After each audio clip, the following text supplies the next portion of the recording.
ओम शांति। आज का प्रातः क्लास है 25 मार्च 1968। अपन को आत्मा समझ कर बैठो और बाप को याद करो। बाबा पूछते हैं, जब भी कहाँ भाषण करते सभा में बैठते हो तो घड़ी घड़ी ये पूछते हो,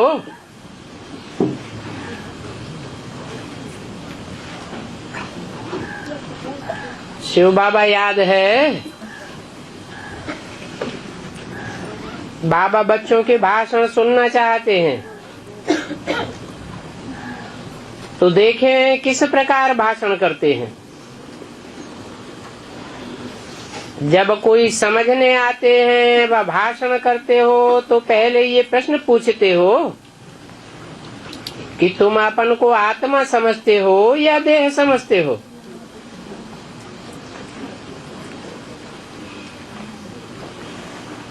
क्योंकि इस स्पिरिचुअल नॉलेज का आधार ही है अपन को आत्मा समझना। आत्मा ही पुनर्जन्म में आती है। अपन को आत्मा समझ परम पिता परमात्मा बाप को याद करो।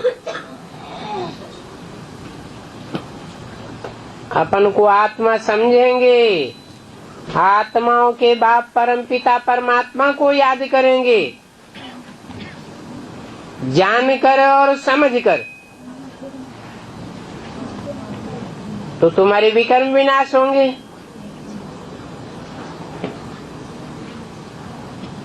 क्या युक्ति हुई विकर्म विनाश करने की? युक्ति हुई कि आत्मा जन्म मरण के चक्र में आती है, विकर्मों का बोझा चढ़ता है, और परम पिता परमात्मा जन्म मरण के चक्र में नहीं आता। वो एक ही है, न जन्म मरण के चक्र में आता है और न विकर्मी बनता है। वो तो कर्म अकर्म विकर्म की गति बताने वाला है। तो ऐसे वर प्योर को याद करेंगे तो तुम भी प्योर बन जाएंगे। उनको योगाग्नि कहा जाता है।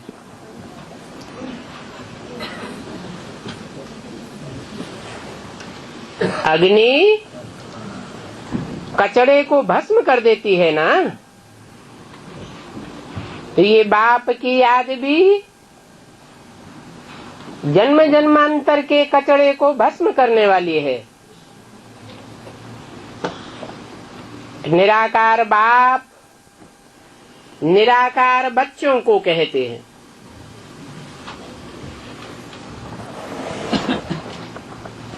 कहते हैं माना वो निराकार सिर्फ बिंदु नहीं है, वो साकार तन में आकर के साकार में वाणी चलाता है, लेकिन निराकारी स्टेज में।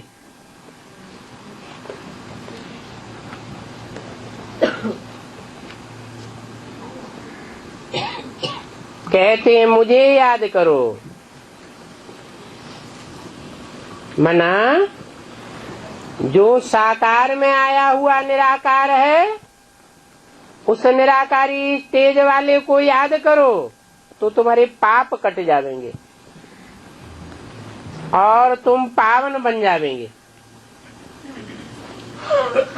तुम्हारी याद भी कोई निवृत्ति मार्ग की याद नहीं है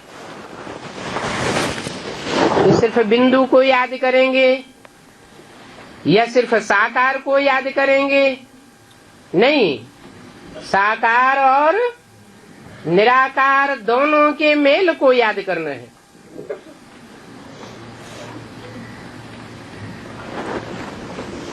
ऐसे करने से तुम मुक्ति जीवन मुक्ति पावेंगे। और मुक्ति, जीवन मुक्ति दोनों सभी को पानी है। और सभी आत्माओं को मुक्ति के बाद जीवन मुक्ति में आना है जरूर।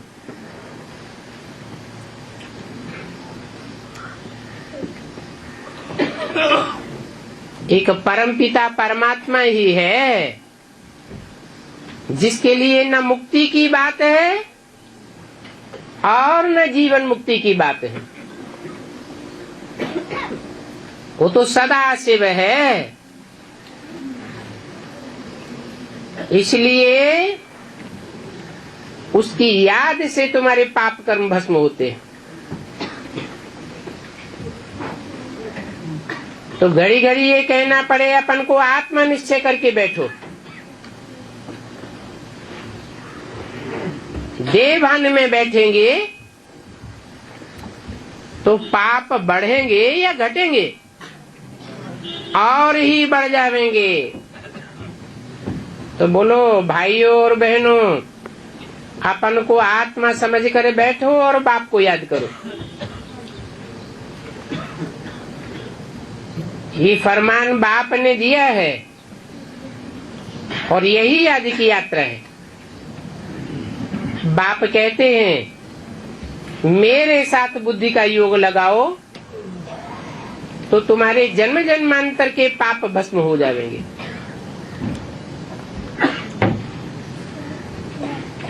तुम पाप आत्मा से पावन आत्मा बन जाएंगे। ये तुम घड़ी घड़ी याद करावेंगे, समझावेंगे, तब ही समझेंगे।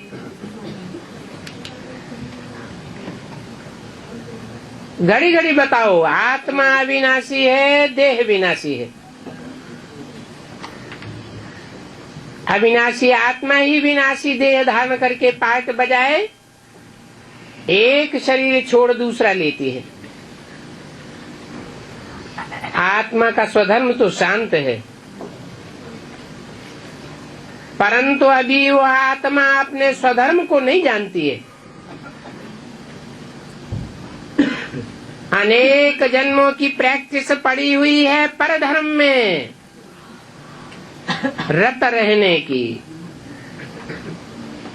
पर है देह, आत्मा है स्व।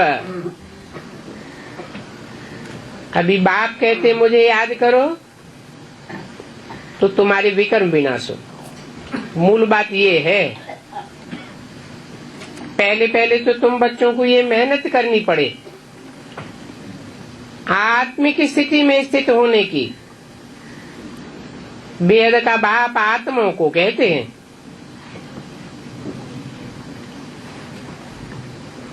मना आत्माओं को कहते हैं, देह अभिमानियों को नहीं कहते। धारण भी आत्मा अभिमानी करेंगे। इसमें कोई शास्त्र आदि की मिसाल उठाने की भी दरकार नहीं है। गीता का तुम मिसाल देते हो तो भी कहते हैं तुम सिर्फ गीता क्यों कहते हो, वेद का नाम क्यों नहीं लेते हो?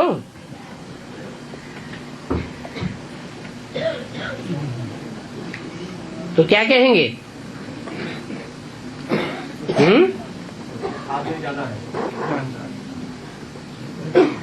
पहले गीता है या पहले वेद है?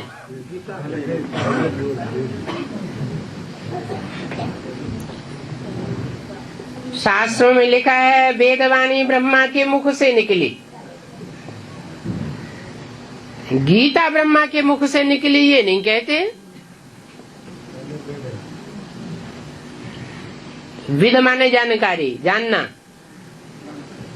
उससे बनता है वेद माने जानकारी। सत्य क्या है उसकी जानकारी। परंतु उन्हें पूछना है तुम वेद का नाम क्यों नहीं लेते हो? तो बोलो ब्रह्मा के मुख से जो वेदवाणी निकली वो वेदवाणी को न ब्रह्मा ने पहचाना, जाना,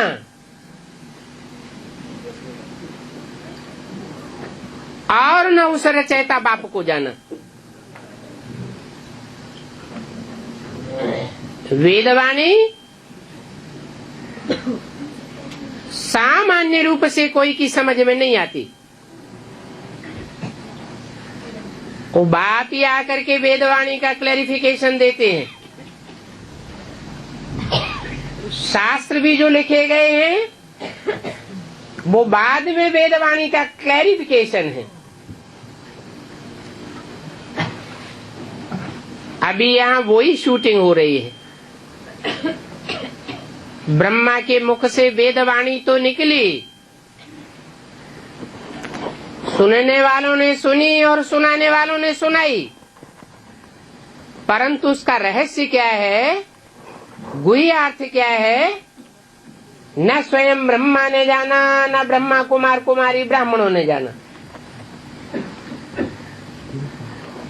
इसलिए उस वेदवाणी को कहो, मुरली को कहो, गीता ज्ञान अमृत नहीं कह सकते। अमृत तब कहा जाता है जब मंथन किया जाए। ब्रह्मा के मुख से निकली हुई वाणी का जब तक मंथन न हो तब तक सार निकल नहीं सकता,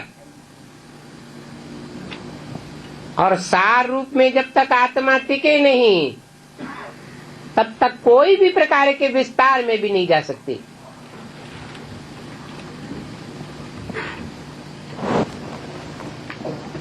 अभी बाप कहते हैं मुझे याद करो, तब ही तुम्हारे विकर्म विनाश होंगे।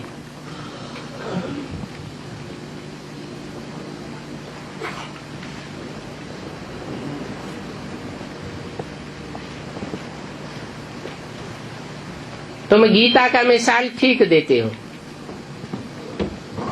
क्योंकि गीता ज्ञानामृत कहा जाता है। अभी तुम मंथन करते हो तो नई नई बातें निकलती हैं। बाबा ने कहा था उनसे पूछो वेद किस धर्म शास्त्र का नाम है।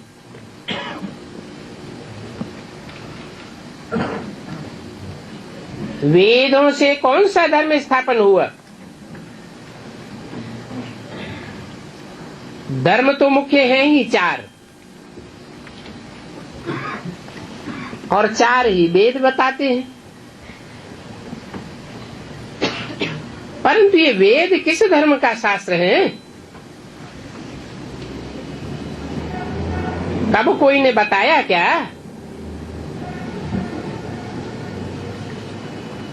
कहते हैं वैदिक धर्म के हैं।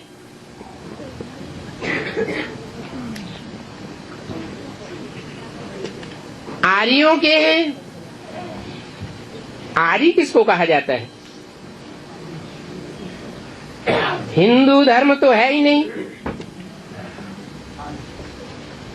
और आदि सनातन तो देवी देवता धर्म है। फिर ये आर्य कौन सा धर्म है। आर्य तो कोई धर्म ही नहीं, आर्य तो आर्य समाजियों का धर्म हो गया।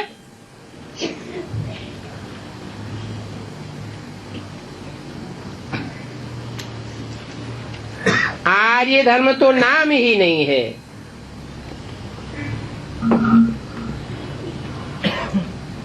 ये आर्य धर्म किसने स्थापन किया। वास्तव में तुमको गीता का भी नाम नहीं उठाना है। पहली बात अपन को आत्मा समझ बाप को याद करो, तो तुम सतो प्रधान बन जावेंगे। इस समय सभी तमो प्रधान है। पहले पहले तो बाप का ही परिचय देना है, और महिमा भी बाप की करनी है। वो बाप ही शांति का सागर है। वो बाप कहते हैं माम एकम याद करो। उस शांति सागर बाप को याद करेंगे तो तुम शांत हो जाएंगे। तुमको शांति मिल जाएगी। तो बाप की महिमा करनी है, ये भी तुम तब कह सकेंगे जब खुद शांत स्वरूप में स्थित होंगे, बाप को याद करते होंगे। इस बात में बच्चों को बहुत कमजोरी है। बाप हमेशा कहते हैं याद की यात्रा का चार्ट भेजो, कोई का भी चार्ट बाबा के पास नहीं आता है। अनन्य बच्चों के लिए बाबा कहते हैं दिल से हर एक पूछे हम कहाँ तक याद करते हैं। दिल से अथाह खुशी रहनी चाहिए। तुमको अंदरूनी खुशी होगी तो दूसरे को भी समझाने का असर होगा। मैं भी तो देखूं अनन्य बच्चे मुझे कितना याद करते हैं। बाबा के पास राजाओं के चित्र बनाकर ले आए थे। अभी चित्र बनाना होता है सिर्फ प्रवृत्ति मार्ग का। ऐसे राजा रानी को चित्र हो जो प्रवृत्ति मार्ग के हो, दोनों हो, राजा और रानी एक का क्यों हो? वो तो निवृत्ति मार्ग हो जाए।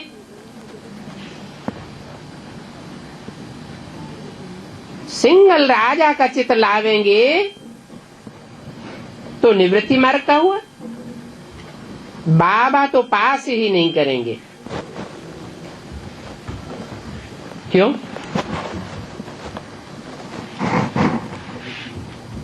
क्योंकि बाबा तो जिस धर्म की स्थापना करते हैं वो तो प्रवृत्ति मार्ग का धर्म है।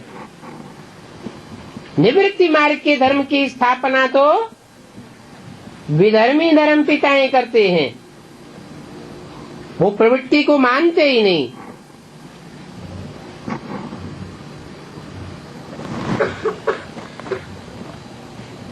अवतार भी दिखाई दिए हैं 10। उनमें रामकृष्ण के अवतार ही प्रवृत्ति को मानने वाले हैं। बाकी तो जो भी अवतार हैं जानवरियत के अवतार दिखाई दिए।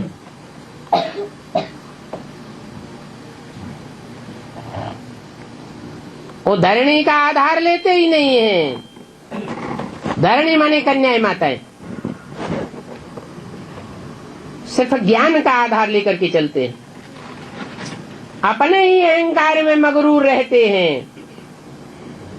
बाप तो आकर के प्रवृत्ति मार्ग की स्थापना करते हैं और कहते भी हैं मैं कन्याओं माताओं के द्वारा स्वर्ग के गेट खोलता हूं।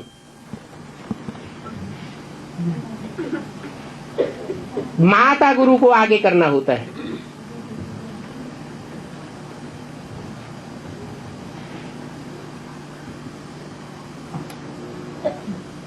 तो बाबा निवृत्ति मार्ग के चित्रों को पास नहीं करेंगे।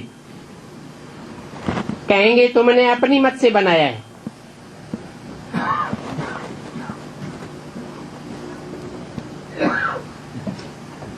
अगर कोई ने कहा कि फलाने ने ये चित्र बहुत अच्छा बनाया है, बाबा तो कहेंगे ये राय अच्छी नहीं है। ये प्रवृत्ति मार्ग के राजा रानी कहाँ हैं? निवृत्ति मार्ग तो होता ही है सन्यासियों का। तो पहले पहले मूल बात ये कहना है भाइयों और बहनों, अपन को आत्मा समझो। आत्मा राजा है और शरीर तो उसके अधीन होना चाहिए। ये प्रवृत्ति है शरीर और आत्मा की। ऐसे और कोई सत्संग में नहीं समझाएंगे। और वास्तव में सत्संग तो कोई है ही नहीं,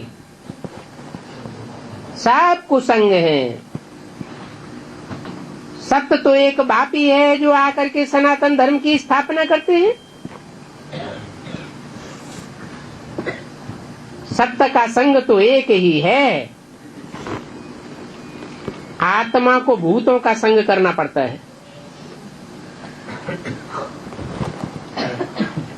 ये है बिल्कुल नई बात। कहाँ भूतों का संग करना पड़ता है?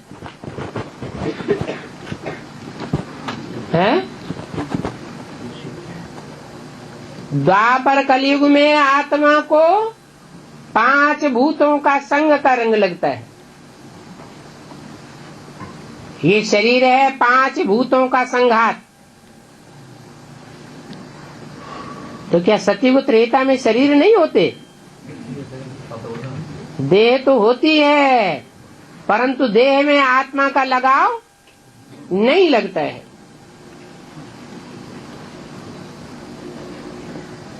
कि वेद आदि कुछ भी नहीं है। वेद से तो कोई धर्म स्थापन नहीं हुआ है, तो हम वेदों को क्यों माने?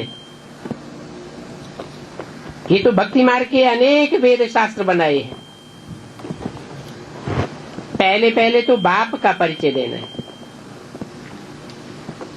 कोई में भी ये नॉलेज नहीं है, खुद ही कहते आए हैं नेति नेति। हम उसके आदि मध्य अंत को नहीं जानते। 25 मार्च 1968 की वाणी का दूसरा पेज। अब नहीं जानते हैं तो नास्तिक हुए ना।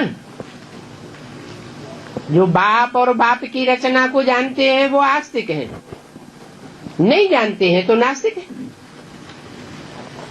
अभी बाप स्वयं कहते हैं कि आस्तिक बनो, रचयिता बाप को जानो और उसकी रचना को जानो। कौन है रचयिता बाप?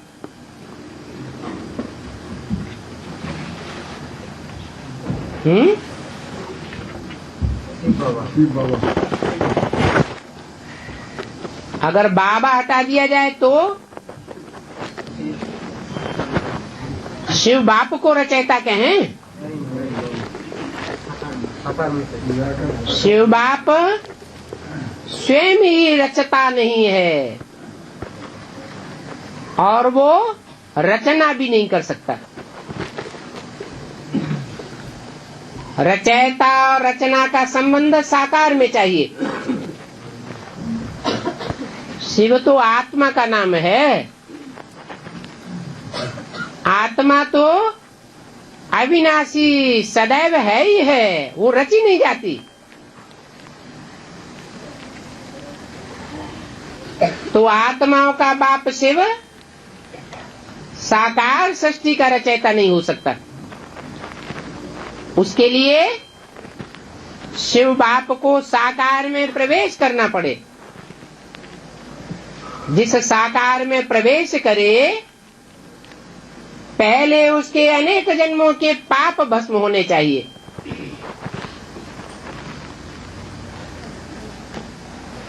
निराकार बाप शिव समान स्टेज होनी चाहिए, तब कहें निराकारी, निर्विकारी, निरहंकारी।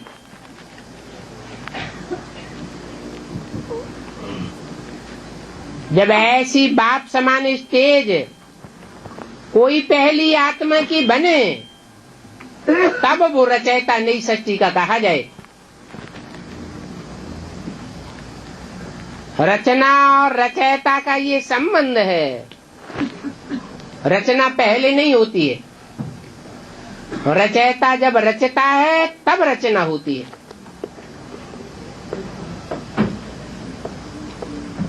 तो शिव बाबा है रचयिता और बाबा कहा जाता है साकार निराकार के मेल को। तो जरूर कहना पड़े पहले अपन को आत्मा समझ, फिर बाप को याद करो। ये बातें गीता में कुछ हैं, परंतु वेदों में तो नहीं है। तुम कोई वेदों को मानने वाले नहीं हो। वेद कोई धर्म के शास्त्र नहीं है। और ये वेद उपनिषद आदि तो ढेर के ढेर हैं। अभी वह किस धर्म के शास्त्र हैं? कब कोई से पूछो वो तो अपनी ही ट्रां ट्रां करते रहेंगे। तुमको तो उनकी कुछ भी सुनना नहीं है। बाप तो सहज बात समझाते हैं, अपन को आत्मा समझो और बाप को याद करो तो तुम पावन बन जाएंगे। पावन बन करके फिर पावन दुनिया के मालिक बन सकते हो। पावन ही नहीं बने तो पावन दुनिया के मालिक कैसे बनेंगे? इसलिए इस वर्ल्ड की हिस्ट्री ज्योग्राफी को जानना है। तुम्हारा ये त्रिमूर्ति और गोला मुख्य है, इसमें सभी धर्मों का आ जाता है। क्या? चलो गोला में तो सभी धर्मों की बात आ जाती है, त्रिमूर्ति में कैसे आ जाती है? त्रिमूर्ति में सभी धर्मों की बात आती है क्या?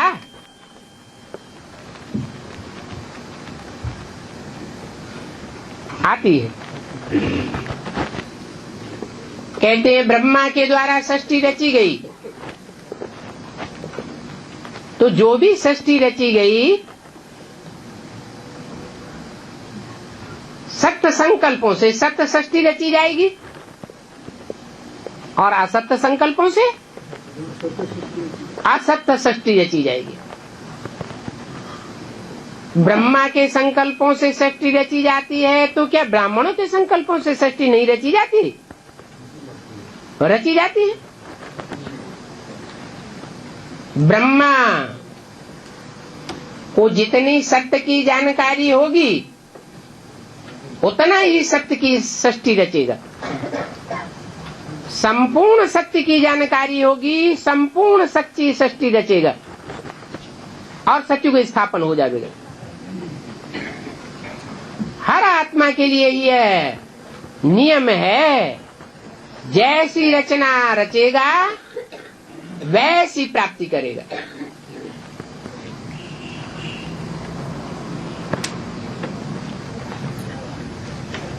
तो पहले पहले है देवी देवताओं का धर्म।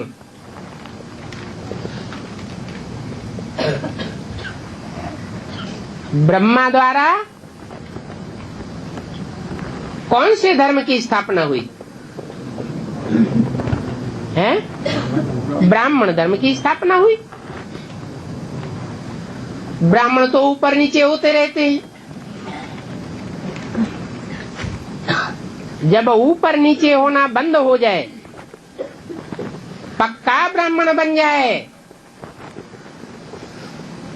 यज्ञोपवीतधारी, 3 सूत्रों का पूरा ज्ञान धारण कर ले, ब्रह्मा के द्वारा कैसे कैसे ब्राह्मणों की पैदाइश होती है। एक ही तरह के ब्राह्मण बनते हैं या नौकुरी के ब्राह्मण बनते हैं? ब्रह्मा द्वारा 9 प्रकार के ब्राह्मणों की रचना होती है, एक से एक श्रेष्ठ और एक से एक कर्म भ्रष्ट धर्म भ्रष्ट। तो दुनिया में कितने प्रकार के धर्म बन गए? 9 प्रकार के धर्मों की रचना हो गई।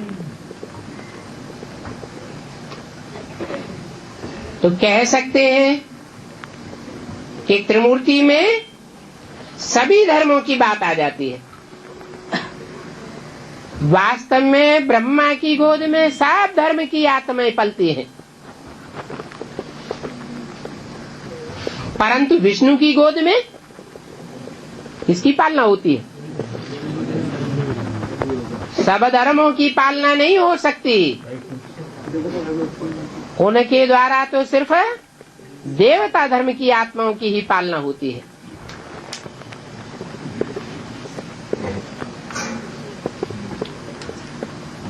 पहले पहले है देवी देवताओं का धर्म। बाबा ने मुरली में लिखा था, त्रिमूर्ति गोला बहुत बड़ा बना करके दिल्ली के जो मुख्य स्थान हो, जहां आना जाना लगा रहता हो, वहां लगाओ।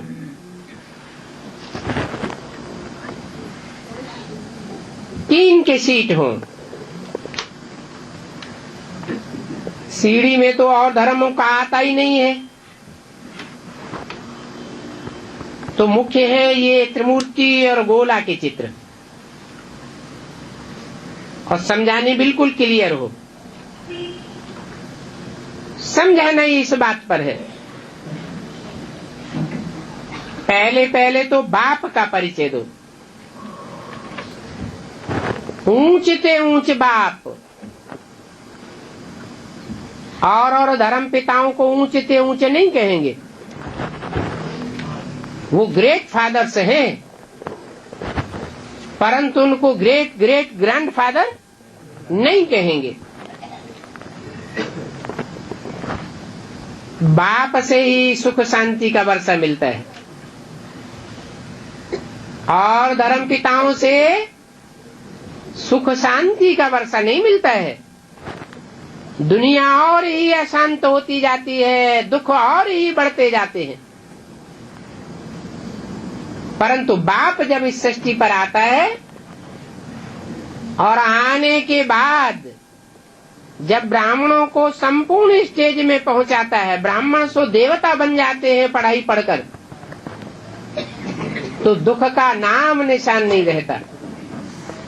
सुख की सृष्टि तैयार हो जाती है, और दुख की दुनिया विनाश हो जाती है। तो बाप से ही वर्षा मिलता है। पहली बात ये एक, और जो भी दूसरे चित्र हो उन पर पर्दा डाल दो। पहले बाप का निश्चय करने बगैर तुम्हारा कुछ भी समझेंगे नहीं। क्या त्रिमूर्ति के चित्र पर समझाओ तो पहले किसका परिचय देना चाहिए? है बाप का परिचय देना। कौन सा बाप है त्रिमूर्ति में? है त्रिमूर्ति में जिसको बाप क्रिएटर है या रचयिता कहेंगे, वो बाप कौन है?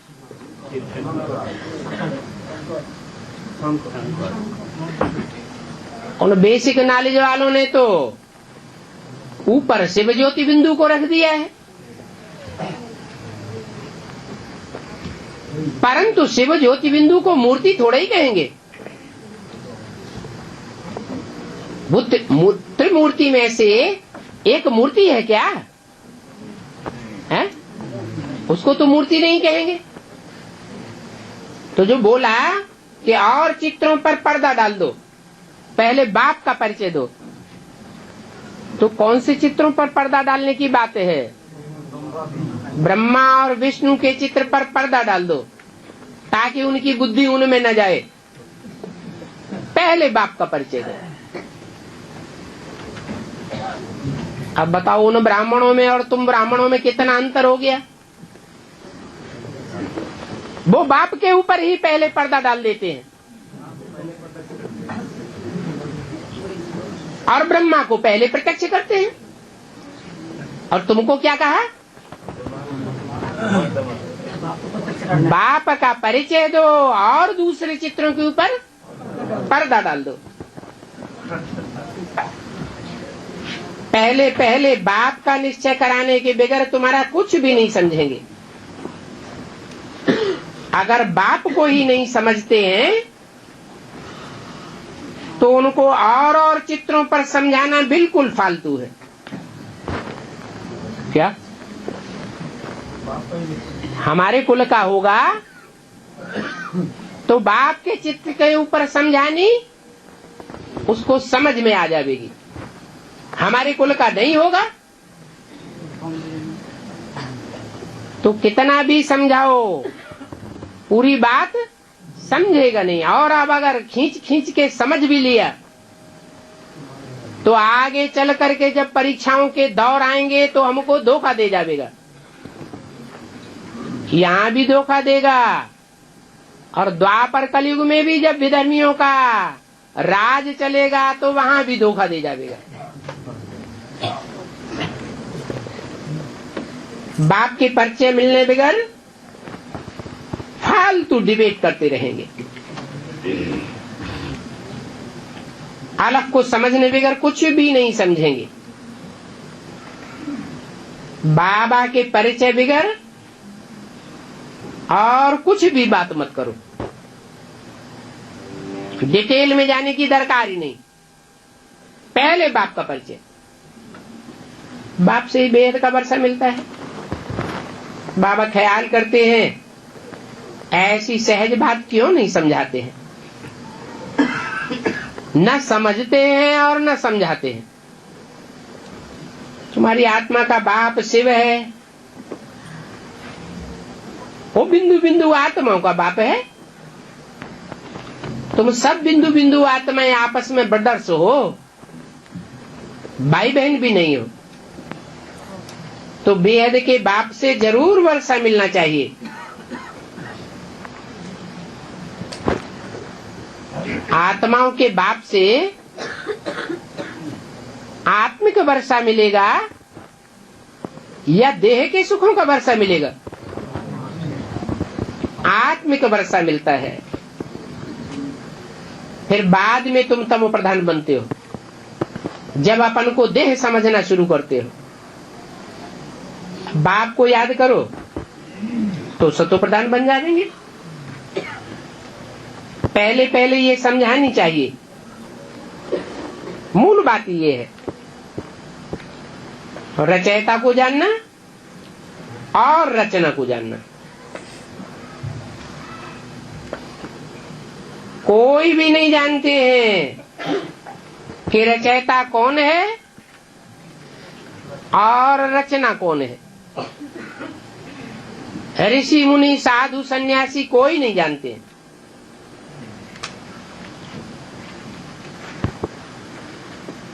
गोया नास्तिक हो गए। तो पहले पहले बाप का निश्चय बिठा करके आस्तिक बनाना है, उनकी आस्था बैठाना है। उनकी आस्था एक बाप पर बैठती है तो कहेंगे आस्तिक। अगर बाप और बाप की रचना पर उनकी आस्था नहीं बैठती है तो क्या कहेंगे? नास्तिक। बाप कहते हैं तुम मुझे जानने से सारी रेजगारी की बातें समझ जाएंगे, मुझे नहीं जाना तो कुछ भी डिटेल नहीं समझेंगे। मुफ्त में टाइम वेस्ट करते हो। चित्र भी ड्रामा अनुसार जो बने हैं वो ठीक हैं, परंतु बाबा सोच में बैठते हैं। तुम इतनी मेहनत करते हो फिर भी कोई की बुद्धि में क्यों नहीं बैठता?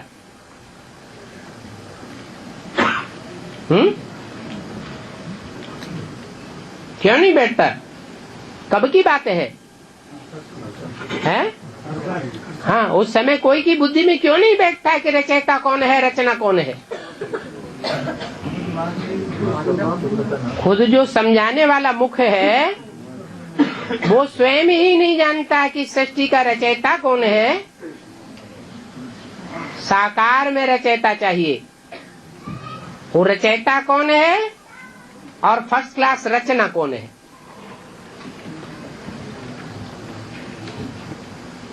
बच्चे कहते हैं बाबा क्या हमारी समझाने में भूल है? वह क्या है? बाबा फट से कह देते हैं हाँ, तुम्हारी समझाने में ही भूल है।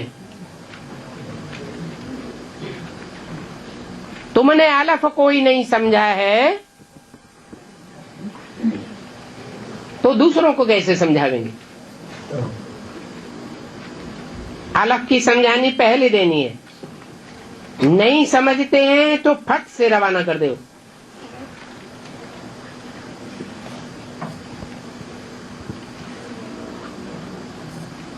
अगर रवाना नहीं करेंगे तो क्या होगा?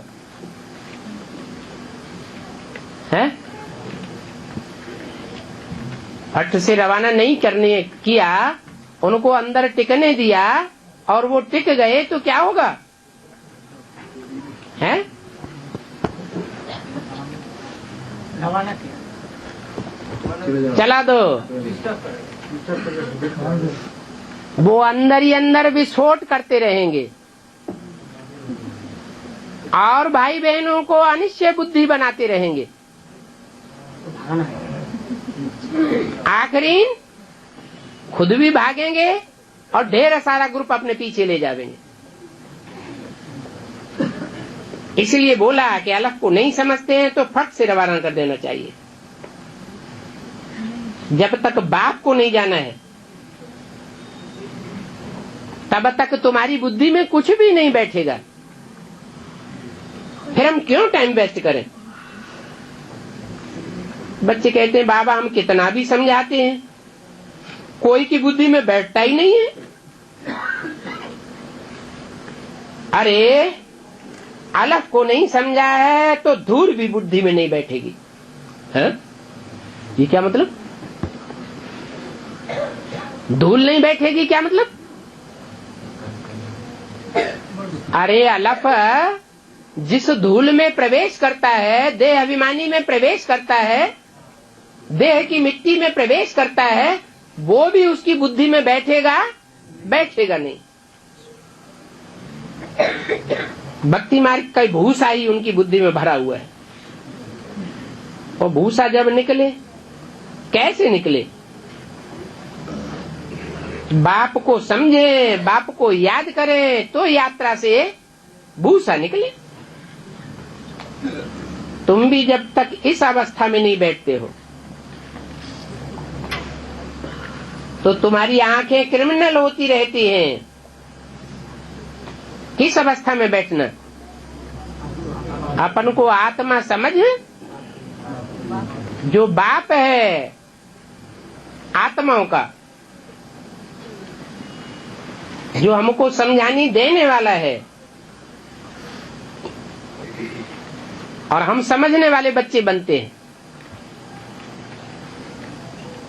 अगर उसको नहीं समझा तो आंखें क्रिमिनल होती रहेंगी। सिविल आंखें तब बनेंगी जब अपन को आत्मा समझेंगे, देही अभिमानी होंगे, फिर आंखें तुमको धोखा नहीं देंगी।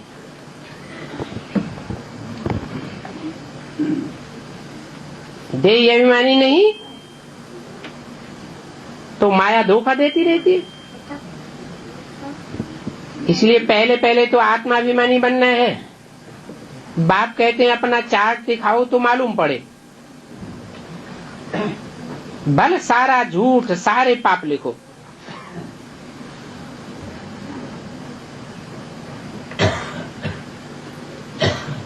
अगर तुम झूठा लिखते रहेंगे तो तुम्हारा ही बेड़ा डूब जाएगा। अपनी ही सत्यानाश करेंगे। बाबा झट समझ जावेंगे इसने सच्चा लिखा है या झूठा लिखा है। सभी बच्चों को बाबा कहते हैं चार्ट लिखो, नहीं लिखते हैं तो बाबा समझाते हैं। योग में नहीं रहते हैं इसलिए इतनी सर्विस नहीं होती। वाणी में जौहर नहीं भरता है। भल बाबा कहते हैं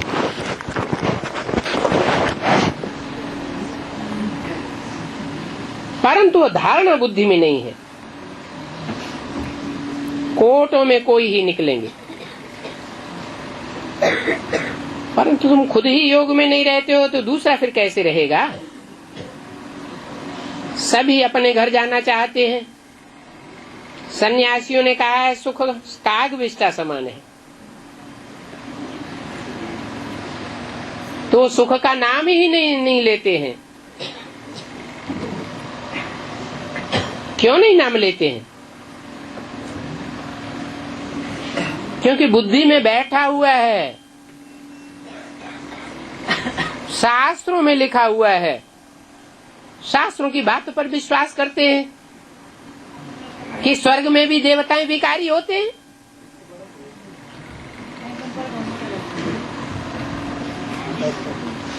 तो कहते हैं सुख, स्वर्ग के सुख कागविष्टा समान। भक्ति मार्ग वालों से तुम ज्ञान मार्ग वालों की लड़ाई है। उनकी भक्ति तो अथाह है,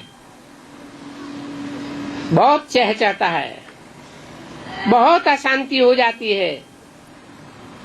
तुम्हारी नॉलेज तो बिल्कुल शांति की है। वो चाहते हैं कि सभी शांति हो।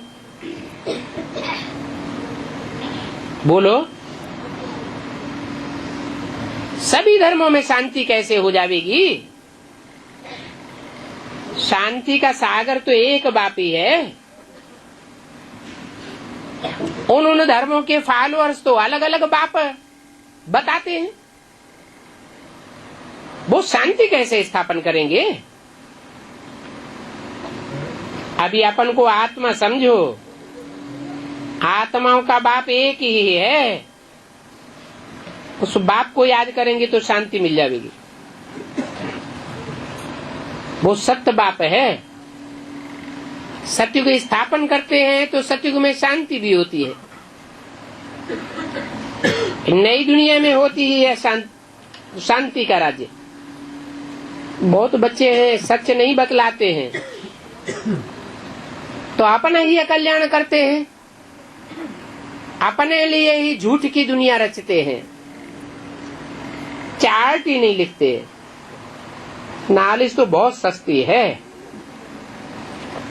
मैगजीन तो लिखना सहज है, बहुत लिखते हैं। 25 मार्च 1968 की वाणी का 3रा पेज। पहले मुख्य बात है अपन को आत्मा समझ शिव बाबा को याद करो, नहीं तो ऐसे तो शिव बाबा की पुजारी ढेर है। मूल बात है अपने को आत्मा समझना, फिर बाप को याद करना। बाप कहते हैं मन मना भव।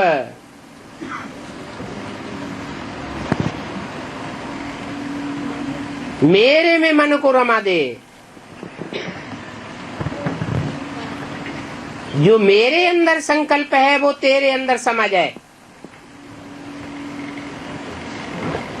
परंतु ये मनमना अभव अक्षर भी बोलना नहीं है, इसके अर्थ में टिकना है।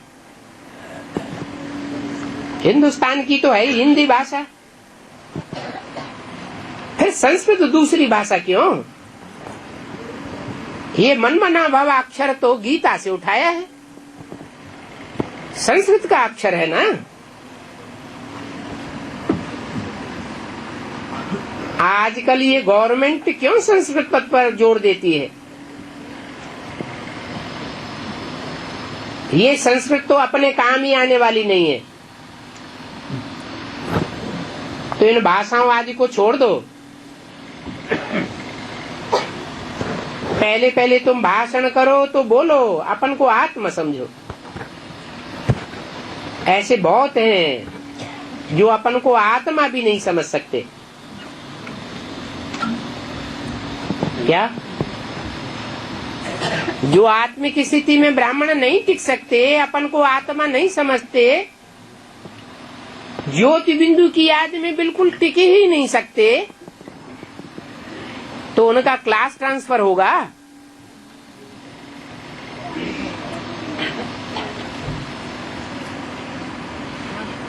क्लास ट्रांसफर तभी होगा जब आत्मा की सारी कट देह अभिमानी की उतर जाए। बेसिकली अपन को आत्मा समझे तब डायरेक्ट बाप से सीखे। याद ही नहीं कर सकते, ऐसे अपने घाटे की कोई बात समझ ही नहीं सकते।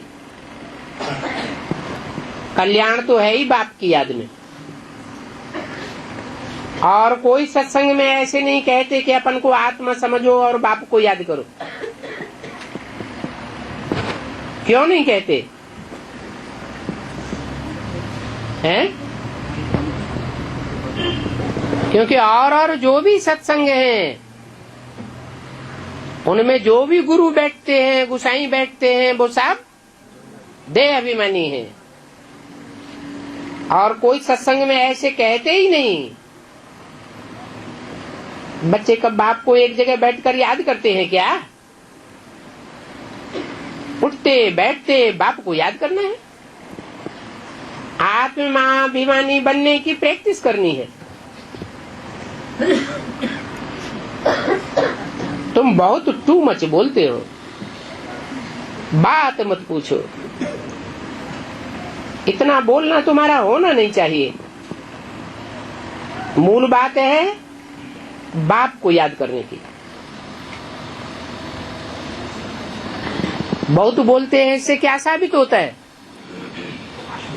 आत्मा अभिमानी है या देह अभिमानी है? ये वाचा भी देह से निकलती है या आत्मा से निकलती है? ये तो देह रूपी यंत्र है, उसी से वाचा निकलती है। बस योगाग्नि से ही हम पावन बनेंगे। अभी सभी दुखी हैं। सुख मिलता ही है पावन बनने से, पतित बनने से दुख मिलता है, पावन बनने से सुख मिलता है। तुम खुद आत्माभिमानी हो, किसको समझावेंगे तो किसको जरूर तीर लगेगा। कोई खुद विकारी है और दूसरों को कहे निर्विकारी बनो, तो उनका तीर लगेगा ही नहीं, क्योंकि खुद ही पतित है। ये भी ऐसे है। तुम खुद याद की यात्रा में रहते नहीं हो, इसलिए किसको तीर लगता नहीं है। अभी बाप कहते हैं बीती सो बीती। अभी पहले अपन को सुधारो, दिल से पूछो हम अपन को आत्मा समझ बाप को कितना याद करते हैं। बाबा हमको विश्व का मालिक बनाते हैं, हम शिव बाबा का बच्चा हूं, तो जरूर हमको स्वर्ग का मालिक बनना चाहिए। बाप एक ही मासूक है, तुम सब उसके आशुक हो। अभी आशुक आकर के खड़ा हुआ है, तो उनके साथ बहुत लव होना चाहिए। लव माना ही याद। शादी होती है तो स्त्री का पति के साथ कितना लव जाता है। अभी तुम्हारी भी सगाई हुई है ना, तुम्हारी सगाई हुई है, शादी नहीं हुई है। शादी तो तब कहेंगे जब तुम विष्णुपुरी में जावेंगे। पहले शिव बाबा के पास जावेंगे, फिर ससुर घर जावेंगे। सगाई की खुशी होती है ना, सगाई हुई और याद पक्की हुई। सत्ययुग में भी सगाई होती है, वहां की सगाई कब टूटती नहीं है। अकाल मृत्यु ही नहीं होती है। ये अकाल मौत तो यहाँ होता है।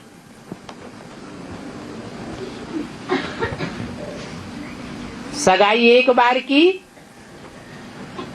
फिर अगर नहीं होती, सगाई तो पवित्रपने में होना चाहिए ना।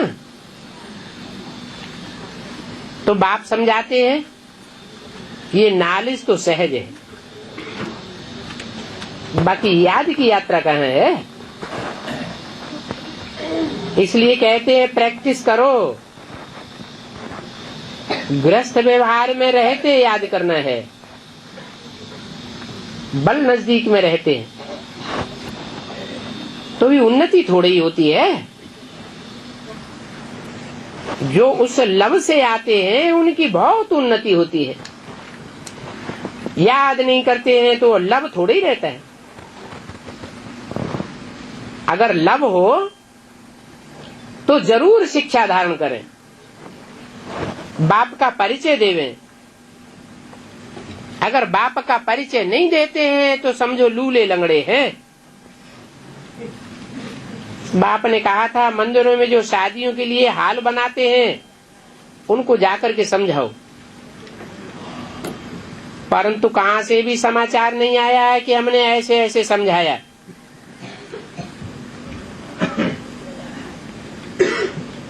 तुम वहां भी उनको अच्छी रीति परिचय दे सकते हो। बोलो भगवान वाच है, गीता में लिखा हुआ है काम महाशत्रु है। और तुम लोग यहाँ क्या करते हो? तुम उनसे मिलकर के समझा सकते हो। बोलो बाबा ने हमको यहाँ भेजा है, काम कटारी चलाने के लिए जिन्होंने हाल बनाया है उनको पैगाम दो। ये काम विकार तो महाशत्रु है जो आज मध्य अंत दुख देते हैं। हम आपको बाप का पैगाम देने आए और शिव बाबा ने हमको भेजा है। तुम तो पवित्र सतयुग के मालिक थे, फिर अभी गिरे हो तो गंदे बन पड़े हो। अभी अंतिम जन्म फिर से पवित्र बनो। काम चिच्छा पर बैठने का यह हथियाला बांधना तोड़ दो। ये हाल हमको दो तो हम सभी को ये शिक्षा देंगे, सभी को पैगाम दे करके काम चिच्छा से उतार करके ज्ञान चिच्छा पर बिठावेंगे। तुमने तो ये कोष घर बनाया है, परंतु एक भी बच्चे का समाचार नहीं आया है कि हमने ऐसे ऐसे सर्विस की। बाप ने हमारे थ्रू ये संदेश भेजा है। धन बहुत है तो उस धन से पाप के काम थोड़ी लगाना चाहिए। अभी ये धंधा छोड़ दो। कोष करने के लिए तुम दुकान निकाल करके बैठे हो। तुम योग में रह करके बोलेंगे तो फिर उनको तीर लगेगा। ज्ञान तलवार में जौहर चाहिए, ये याद का जौहर है।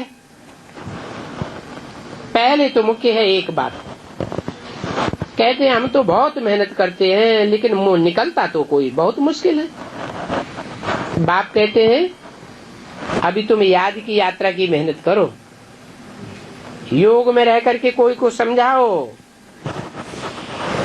कि रावण से हराने से विकारी बनते हो, अभी फिर निर्विकारी बनो। ये काम कटारी का धंधा छोड़ दो।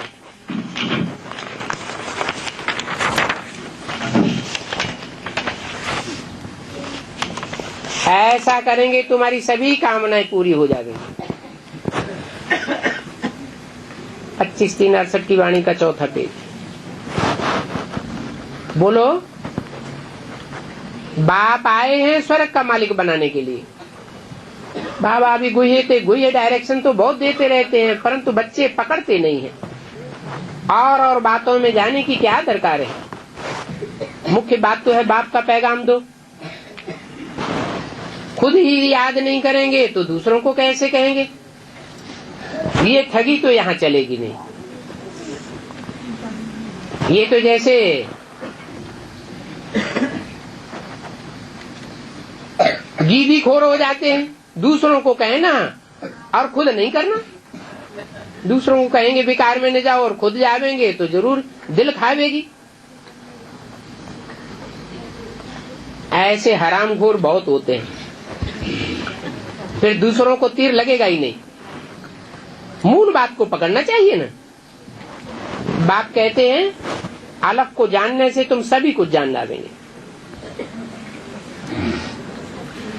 अलग बिगर कुछ भी नहीं समझेंगे। एक पंडित का मिसाल भी सुनाते हैं, बोला राम राम कहने से नदी पार हो जाएंगे। एक दिन पंडित को कहा चलो उस पार, तो बोला बोट कहाँ है। कहने लगे अरे तुमने तो कहा था राम राम कहने से नदी पार हो जाएंगे। तो उन्होंने निश्चय से विजय पा ली और नदी पार हो गए। और पंडित जी वहीं खड़े रह गए, क्योंकि बोट तो उनको दिखाई नहीं दी। वो था कुकर ज्ञानी।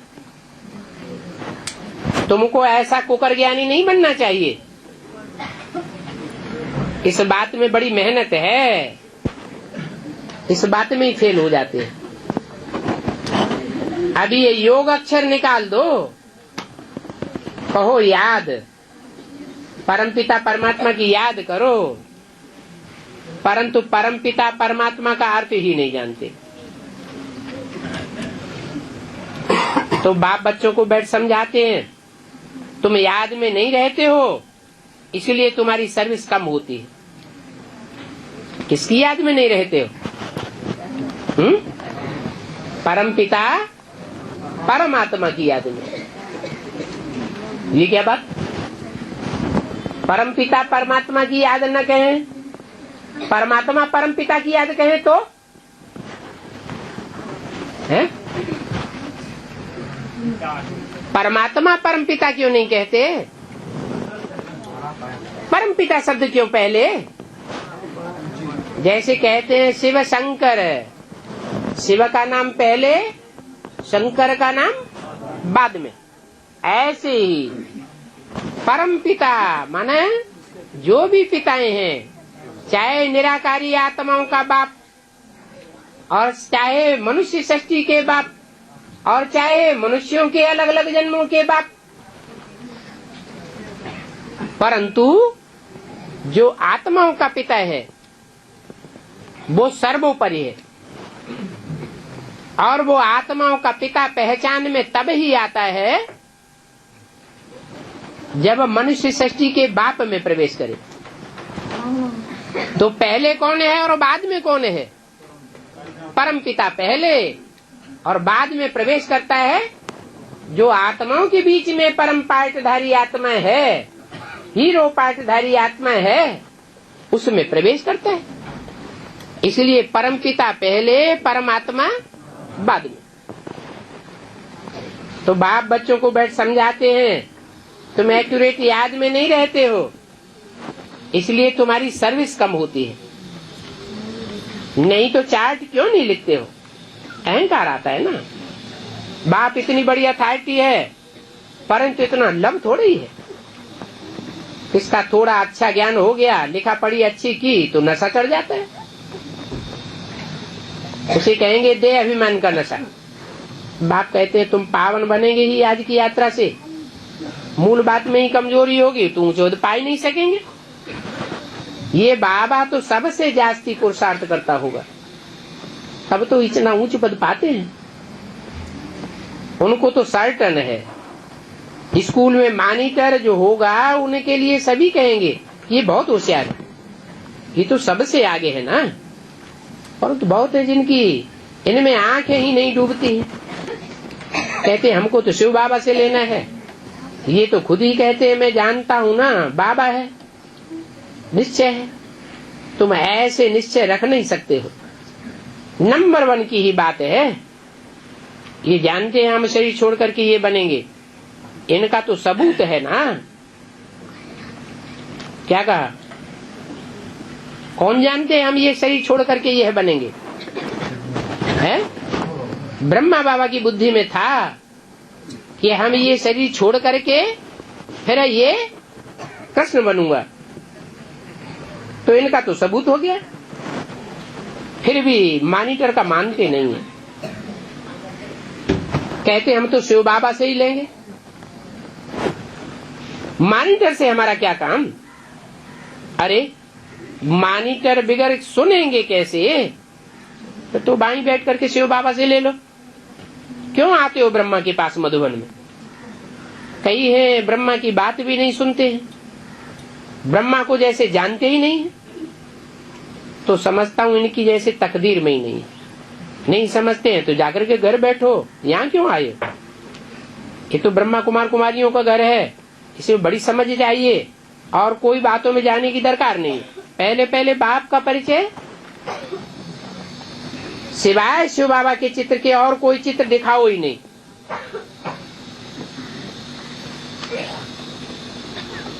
जब शिव बाबा का चित्र समझाओ तो और चित्रों पर पर्दा डाल दो, शिव बाबा की चित्र का अलग कमरा बना दो।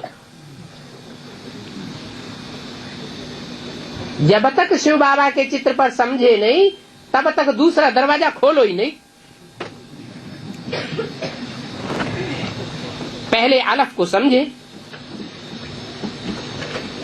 अलफ को समझे और फिर लिख करके देवे। बाप का परिचय बिगर सुधरेंगे ही नहीं। बंदरों से तुम कितना भी माथा मारेंगे सुधरेंगे नहीं। और सभी बातों को छोड़ पहले पहले अलफ की बात, एक ही शिव बाबा का चित्र रखो। शिव बाबा की इतनी महिमा है। शिव बाबा प्यार का सागर है ना, इतना प्यार और किसी को है ही नहीं। बल ब्रह्मा से है, परंतु शिव बाबा साथ प्यार बच्चों का कम है। बाबा डायरेक्शन देते हैं, चार्ट भेजो, उन्नति के लिए कहते हैं। देखें ये कितना क्या याद करते हैं। नॉलेज वाले इतना नहीं लिखेंगे, याद की यात्रा वाले लिख करके भेजेंगे। वेद का प्यार इसको कहा जाता है। बाबा को फीलिंग आती है, शिव बाबा में लव इनमें है ही नहीं। स्त्री पुरुष का विकार के लिए कितना लव जाता है। ये बाप निर्विकारी बनाते हैं तो इनको कितना प्यार से याद करना चाहिए। चार्ट दिखाओ। मूल बात यह है जिससे तुम पावन बनेंगे। अच्छा बच्चों को गुड मॉर्निंग। इस जो है वो सिवाय शांति के सागर बाप के और कोई स्थापन कर ही नहीं सकता। पहला पहला शांति का सागर कौन? वही निराकार सुप्रीम सोल सो है। जब मुकर्रर रुथ में आकर के प्रवेश करता है तो पहले पहले शांति का सागर प्रैक्टिकल में बनकर दिखाता है या नहीं है? हाँ, प्रैक्टिकल में बनकर कैसे दिखाता है? बाप कहते हैं कि बाप और बच्चे का प्रत्यक्षता रूपी जन्म इकट्ठा होता है। बाप हुआ शिव है, हुआ ना, और उसका बच्चा हुआ आदम कहो, अर्जुन कहो, है आदिदेव कहो, वो जगत पिता कह दो। आदम जगत पिता हुआ ना। हाँ, तो उसके लिए बताया कि वो बाप और बच्चा दोनों संपन्न स्टेज में इस संसार में प्रत्यक्ष होते हैं। जब संपन्न स्टेज में प्रत्यक्ष होते हैं तो आदम का भी रूप क्या बन जाता है? हिरण्य गर्भ है, सोने का सूरज बन जाता है। सूर्य जब निकलता है पहले पहले है, प्रातः काल में सूर्य उदय होता है ना, तो कैसा होता है? सफेद सफेद की काला काला, एकदम लाल लाल लाइट का गोला है, जिसको ब्रह्मा कुमारियां पहले पहले ओम मंडली में याद करती थी। आग का गोले को याद करती थी ना। हाँ, और भक्ति मार्ग में भी जो यहूदी लोग थे या पारसी लोग थे पहले पुराने जमाने में, वो भी आग को ही भगवान समझते थे। यहोवा नाम दिया उसको। क्या? हाँ, तो देखो वो उनका नाम यहोवा दे दो। पीस तो प्रैक्टिकल में वो ही स्थापन कर सकते हैं। यहोवा कहो, आदम कहो, अर्जुन कहो, आदिनाथ कहो, आदिदेव कहो, शंकर जी कहो। शंकर का काम क्या है? टोटल दुनिया का विनाश करा करके सारी दुनिया में शांति स्थापन हो जाएगी या शांति रहेगी? कुछ आवाज आएगी? है? आएगी? आवाज आएगी? आवाज कुछ भी नहीं। आत्मा जब संपूर्ण याद की स्टेज में रहे तो शरीर भी संग के रंग से कैसा बनेगा?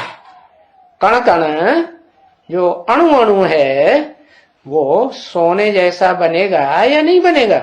निरोगी कंचन काया बनेगा ना। तो बताया क्या? मूल रूप में फिर परम ब्रह्म किसे कहें? है जिसको शास्त्रों में बोल दिया हिरण्य गर्भ। हिरण्य माने सोना। कैसे? कैसा गर्भ? सोने का गर्भ।